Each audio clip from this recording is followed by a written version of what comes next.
আপনি কি জানেন এমন কিছু সিনেমা দেখেছেন যা দর্শকের নজর এড়িয়ে গেছে কিন্তু সত্যি মাস্টার ওয়াচ? চলুন আজকে আমরা দেখব 10টি হিডেন জেমস যা মনে রাখার মতো। মুভিজ নাম্বার 1 দ্য ওয়েডনেসডে 2008 সালে রিলিজ হয়েছিল। IMDb রেটিং আছে 8.2।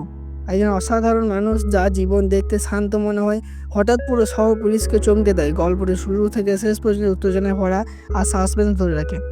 মুভিজ নাম্বার 2 কাপুর অ্যান্ড সন 2016 সালে রিলিজ হয়েছিল। IMDb রেটিং আছে 7.7। একটি পরিবারের ছোট্ট বড় সংঘর্ষের গল্প যেখানে ভালোবাসা, দ্বন্দ্ব আর অপ্রত্যাশিত টুইস্ট একসাথে মিশে আপনার হৃদয় ছুঁয়ে যাবে।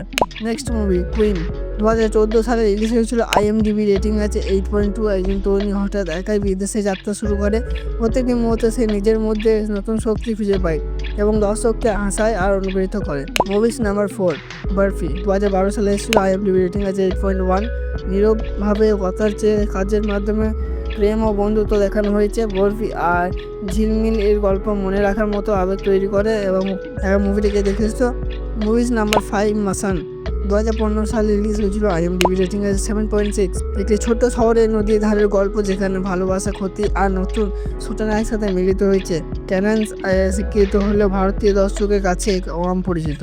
নাম্বার 6 তেরে জামিন পর 2007 সালে রিলিজ হয়েছিল। IMDb রেটিং আছে 8.4। একজন ছোট ছেলের অদৃশ্য প্রতিভা আবিষ্কারের গল্প, শিক্ষকের সহানুভূতি আর ভালোবাসা তার জীবনে এক নতুন আলো জ্বালায়। Movies number 7 rocket Singh Salman the year 2009 সালে রিলিজ হয়েছিল।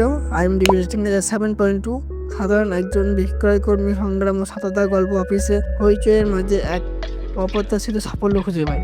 মুভিজ নাম্বার 8 জিন্দেগি না মিলেগা দুবারা 2011 সালে রিলিজ হয়েছিল। IMDb রেটিং আছে 8.0। তিন বন্ধু একসাথে যাত্রা করে জীবনে শিক্ষা ও নিজের ভয় আর অতিক্রমের গল্প সুন্দর ভিজুয়াল আর অনুভূতিপূর্ণ মুহূর্ত প্রতিটি দৃশ্যে ফুটে উঠেছে। মুভিজ নাম্বার 9 স্বদেশ 2004 সালে রিলিজ হয়েছিল। IMDb রেটিং আছে 8.2। একজন সফল নাসা বিজ্ঞানী নিজের দেশে ফিরে আসা সংগ্রামের গল্প আর গ্রামের মানুষের জীবন বদলে দেওয়া তার সংগ্রাম ও আবেগে আপনাকে ভাবাবে।